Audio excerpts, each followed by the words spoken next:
ചില പ്രണയങ്ങൾ നിങ്ങൾ കണ്ടിട്ടില്ലേ, റിലേഷനിൽ ഇരിക്കുമ്പോൾ തന്നെ അവർ സൈഡിൽ കൂടെ മറ്റു ചില റിലേഷനുകളൊക്കെ മെയിൻറ്റെയിൻ ചെയ്യാൻ നോക്കാറുണ്ട്. വെൽക്കം ടു സ്റ്റോറി ഓഫ് ഇവർ.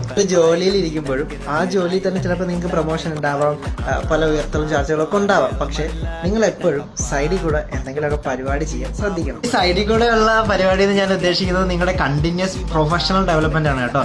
നമ്മൾ പല ജോലിയിലിരിക്കും, ചിലരെന്താ ചെയ്യുന്നത്, ജോലി ചെയ്യും വീട്ടിൽ വരും കിടന്നുറങ്ങും, ജോലി ചെയ്യും വീട്ടിൽ വരും കിടന്നുറങ്ങും. നിങ്ങൾ അതിൽ അങ്ങനെ ആകാതെ നിങ്ങൾ സൈഡിൽ കൂടെ എന്തെങ്കിലും പഠിക്കുക, നിങ്ങളുടെ എഡ്യൂക്കേഷൻ ഒന്നും കൂടെ അപ്സ്കിൽ ചെയ്യാൻ ശ്രദ്ധിക്കുക. അപ്പോൾ മാത്രമേ നിങ്ങൾക്ക് ഒരു സാലറി ഹൈക്കോ അല്ലെങ്കിൽ നിങ്ങൾക്ക് എന്തെങ്കിലും കിട്ടാൻ പോകുന്നുള്ളൂ.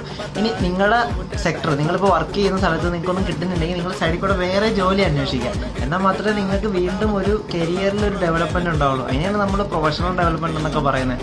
നിങ്ങൾ എപ്പോഴും ഒരു കാര്യം ചെയ്തുകൊണ്ടിരുന്നാൽ നിങ്ങൾ അതിൽ തന്നെ അങ്ങ് ആവത്തേ ഉള്ളൂ. സോ നമ്മളൊരു വെൽ എക്സ്പീരിയൻസ് അല്ലെങ്കിൽ എക്സ്പേർട്ടൊക്കെ ആവണമെങ്കിൽ നമ്മൾ പല സിറ്റുവേഷനിലൂടെയും പല ഇൻഡസ്ട്രിയിലൂടെയും കടന്നു പോകണം. അപ്പോൾ നിങ്ങൾ അതിൽ ശ്രദ്ധിക്കും. അപ്പോൾ എൻ്റെ എക്സിൽ പറഞ്ഞ പോലെ ബ്രോ, ഒന്നിൽ മാത്രം ഇങ്ങനെ സ്റ്റിക്ക് ഓൺ ചെയ്ത് നിൽക്കല്ലേ, നിങ്ങൾക്ക് വീണ്ടും ഓപ്പർച്യൂണിറ്റീസ് ഉണ്ട്. നിങ്ങളെ കരിയർ ചിലപ്പോൾ അവിടെ ആയിരിക്കും വളരുന്നത്. സോ അതിലോട്ട് നോക്കുക, സൈഡിൽ കൂടെ പഠിക്കുക, ഡെവലപ്മെന്റ് കൊണ്ടുവരിക.